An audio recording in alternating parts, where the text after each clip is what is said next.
She smiled at me and said the treatment was special, but it wasn't the medicine I couldn't stop thinking about. I remember walking into the clinic that morning, the soft fluorescent lights reflecting off the pale walls and the faint scent of antiseptic mixing oddly with something floral, lavender, maybe, something that calmed me before I even realized it. My hands were slightly clammy, not from fear exactly, but from that peculiar tension you feel when you're not sure what to expect. The waiting room was quiet, the low hum of a ventilation system punctuated by the occasional shuffle of papers or the distant murmur of a receptionist speaking on the phone. And then I saw her. She was standing by the doorway to the treatment rooms, adjusting her uniform with careful precision. A soft smile rested on her lips, professional but effortless, and it struck me immediately how poised she was. She wasn't young in the sense of being inexperienced. Her eyes held a quiet confidence, a warmth that didn't need to announce itself. There was something in the way she moved, fluid but unhurried, that made the room feel calmer just by her presence. When she looked at me, I felt it, a subtle weight, as if her gaze was taking a careful measure of who I was, not in judgment, but in curiosity. I tried to meet her eyes, and for a fleeting moment, I caught the smallest flicker of recognition in her smile, something more than the routine politeness expected of a nurse. My chest tightened slightly, though I told myself it was just nerves. "Good morning," she said, her voice soft but clear, carrying a warmth that made my throat dry unexpectedly. "I'll be taking care of your treatment today." There was a light touch as she handed me a clipboard, her fingers brushing mine for a fraction of a second. It was innocent, professional, and yet, I noticed it. I noticed how her hand lingered just long enough for me to feel the subtle warmth of her skin, and how my pulse seemed to skip imperceptibly in response. I told myself I was imagining it, but the truth was, the moment registered somewhere deep inside me. The clinic itself was minimalist but welcoming.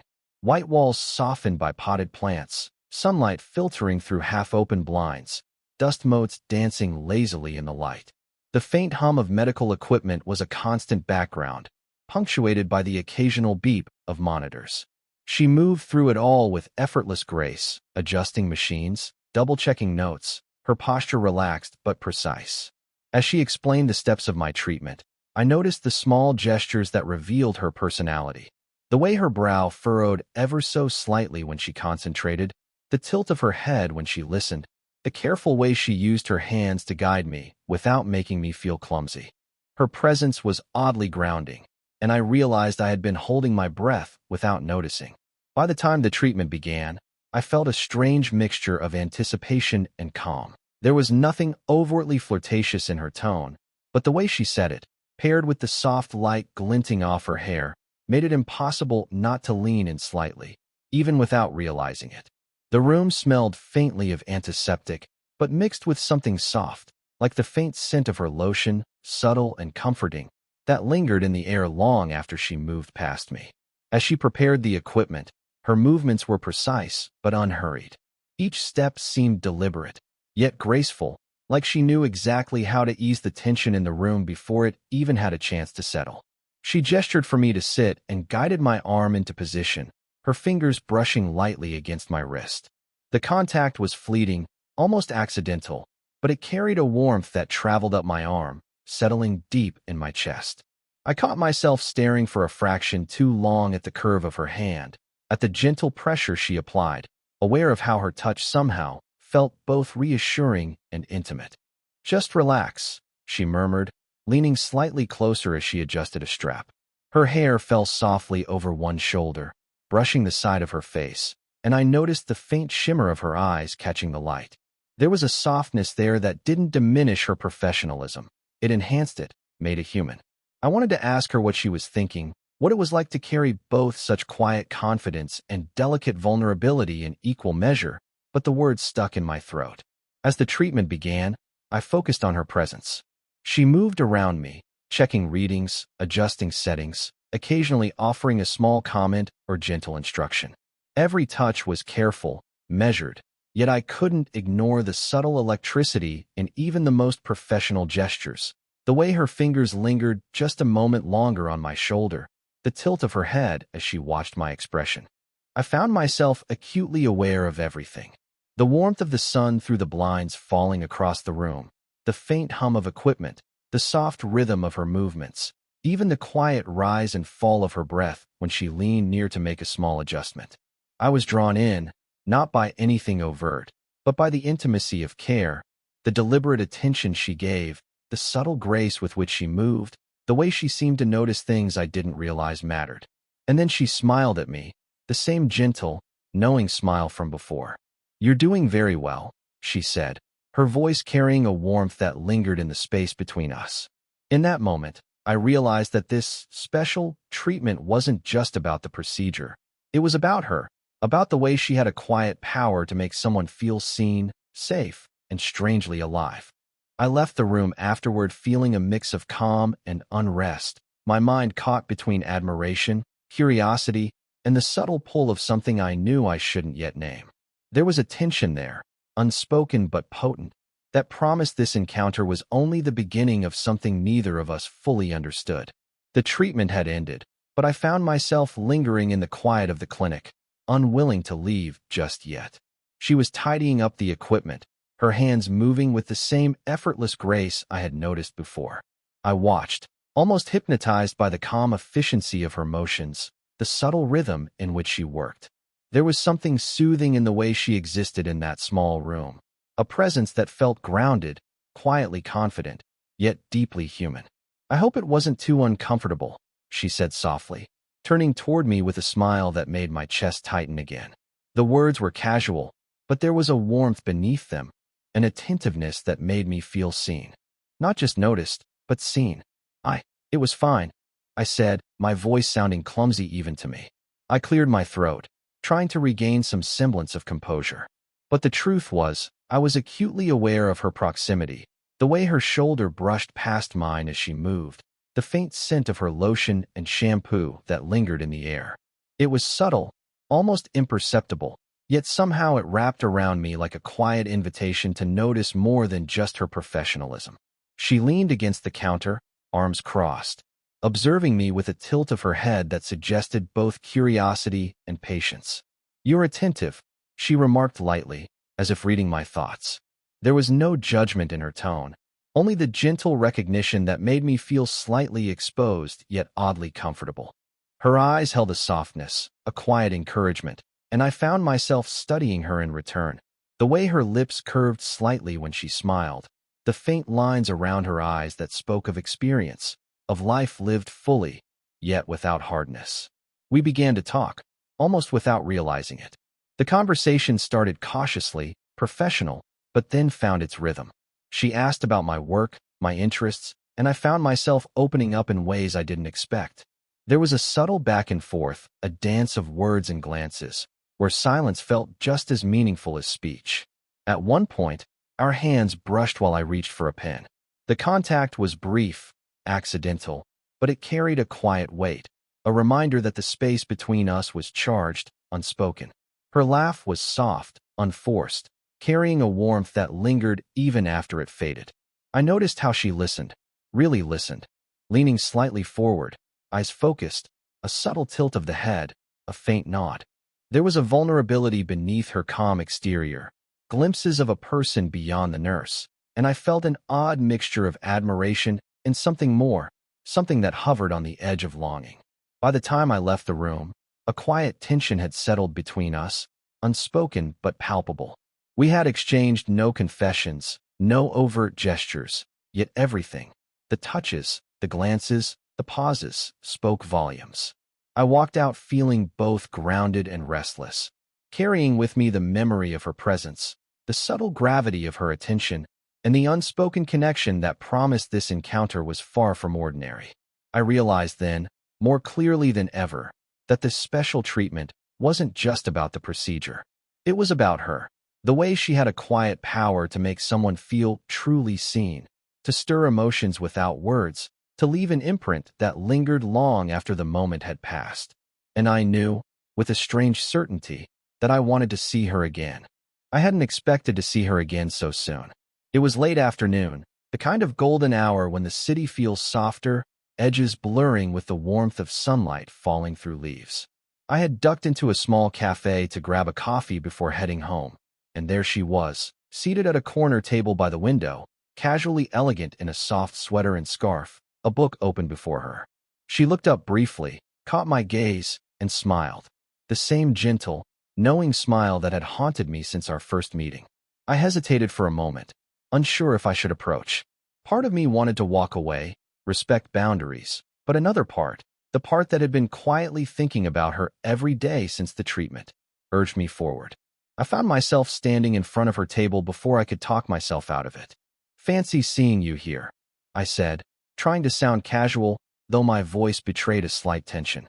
She closed her book with a soft sigh, tilting her head in that way that made her seem effortlessly composed.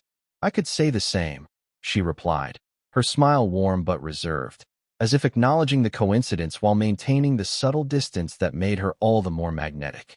I slid into the seat across from her, careful not to invade her space, but unable to ignore the quiet gravity of her presence.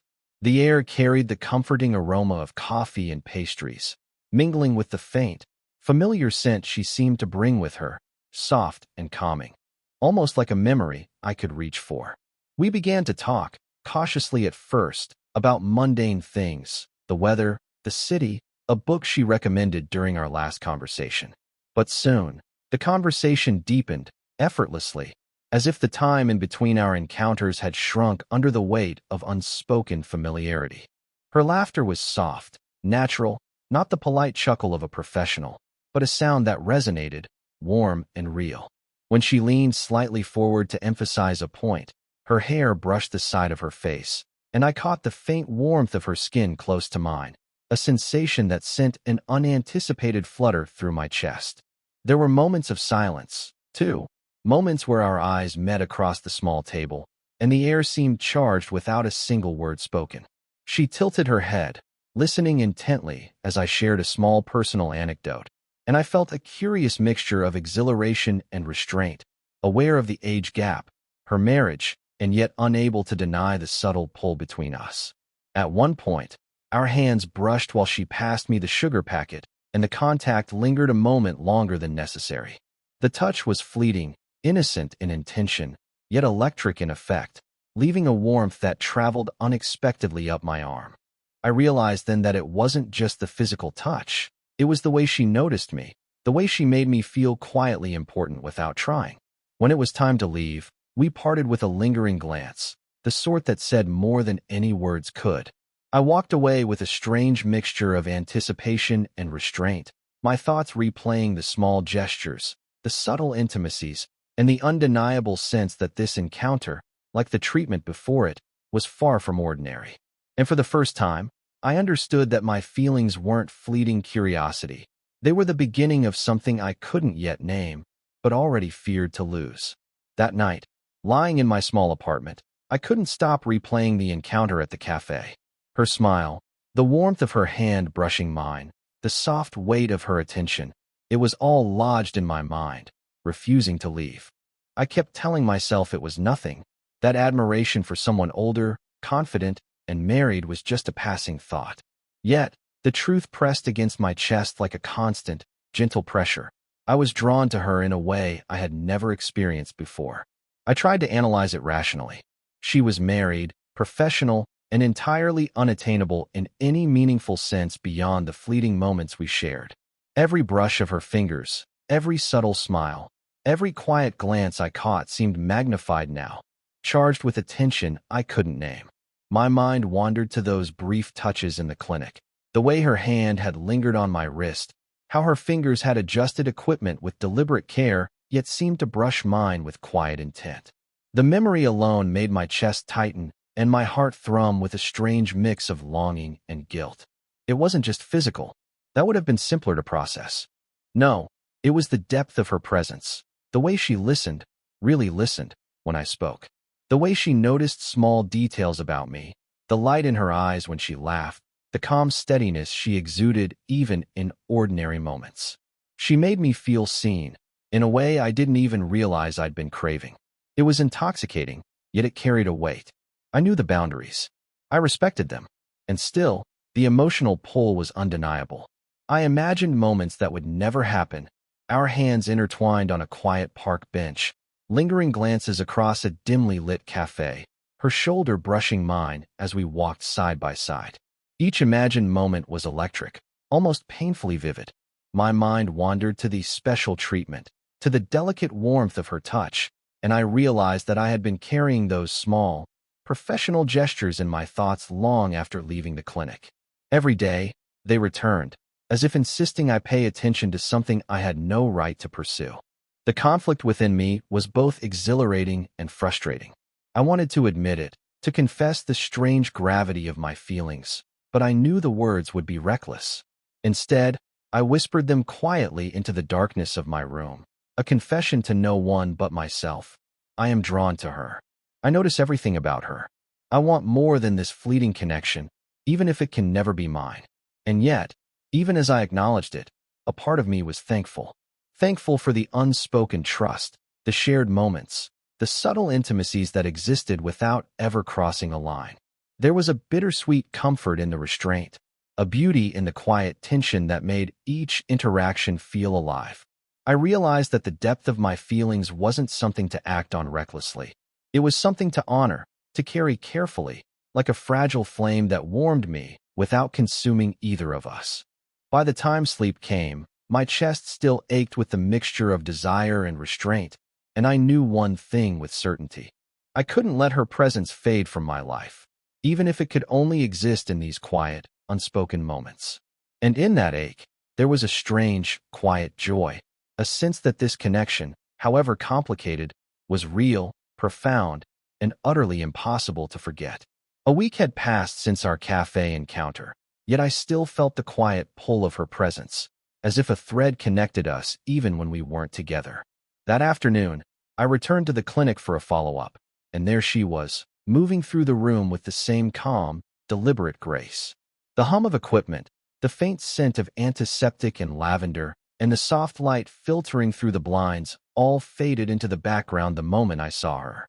She greeted me with a gentle smile, the kind that always seemed to carry more meaning than words could capture. "It's good to see you again," she said, her tone warm but restrained. There was something different this time, a subtle softness in her eyes that made me pause before answering. I followed her into the treatment room, noting the quiet tension that lingered in my chest, the same one that had been building since our first meeting, and I wondered if she felt it too. As the treatment began, the usual professional rhythm was softened by a sense of intimacy. She moved around me, adjusting equipment and monitoring readings, but now there was something more, a human vulnerability beneath her composed exterior. When she glanced at me, I saw a fleeting hesitation, a small crack in the armor she wore in the world. She hesitated before speaking, then shared, almost shyly, a glimpse of her personal life. A quiet loneliness, the pressure of a demanding job, the feeling of carrying responsibilities alone while maintaining appearances. I listened, careful to let her speak without interruption, and I noticed the subtle ways she revealed herself. A small sigh, a hand brushing her temple, a slight downward tilt of her gaze. It wasn't dramatic or overt, but it was profound in its quiet honesty. My chest tightened, a mixture of empathy and longing. I wanted to reach out, to reassure her, to let her know she wasn't alone, but I was acutely aware of boundaries, and yet my hands itched to offer something small, comforting. And so I did, in the smallest, safest way, a hand resting briefly on hers as she adjusted a strap, a shared glance that lingered a heartbeat longer than necessary. She didn't pull away. In fact, she seemed to anchor herself in the touch, a quiet acknowledgement that we were both navigating something unspoken. Her eyes softened, and in that moment, the distance between us felt simultaneously enormous and non-existent. We talked quietly after the treatment, about trivial things on the surface, but beneath every word was a rhythm of trust, of understanding, of mutual recognition. I felt the weight of her vulnerability, and it only deepened my admiration and care. It wasn't a confession of love. It wasn't that simple, but it was something far more intimate. The recognition that two people could connect deeply, profoundly, and meaningfully without crossing lines or needing to define it. When I left the clinic, the rain had begun to fall outside, soft and steady, blurring the city into streaks of muted light. I walked away feeling lighter and heavier at once. lighter for having witnessed her honesty, heavier with the ache of wanting to protect her, to be near her, to exist somehow in the quiet gravity of her world. I realized then that the connection between us had changed. It wasn't just fascination or admiration anymore. It was trust, fragile and tender, and I knew it would alter everything moving forward. The weeks that followed were a quiet dance of shared glances, subtle touches, and lingering moments that neither of us named. Every visit to the clinic, every brief encounter outside it, carried the weight of unspoken feelings, delicate, restrained, yet undeniably real. By now, I had learned to notice the smallest gestures, the tilt of her head when she listened, the faint warmth of her hand as she guided me through a procedure, the way her eyes softened when I laughed at something mundane. Each detail lingered in my mind, imprinting itself like a memory I couldn't shake. That afternoon, our final session of the treatment arrived, and the air in the clinic felt heavier, charged with the quiet anticipation we had both carried but never acknowledged. She greeted me with the same gentle smile, one that seemed to carry a little more weight than usual, a subtle acknowledgement that something between us had shifted. The sunlight slanted through the blinds, falling across her hair and casting a soft glow around her figure. I felt a strange mix of calm and ache as I followed her into the treatment room. We moved through the motions of the session as usual, but now every touch, every glance, every slight proximity seemed amplified. When she adjusted a strap on my arm, her fingers lingered an instant longer than necessary. When I shifted in my seat, she reached across to steady me, her hand brushing against mine just enough to leave a warm echo. The touches were fleeting, professional on the surface, yet beneath them pulsed a quiet intimacy that neither of us dared name. After the treatment, she helped me gather my things, and for a moment, we stood in the soft afternoon light, the room quiet except for the faint hum of equipment.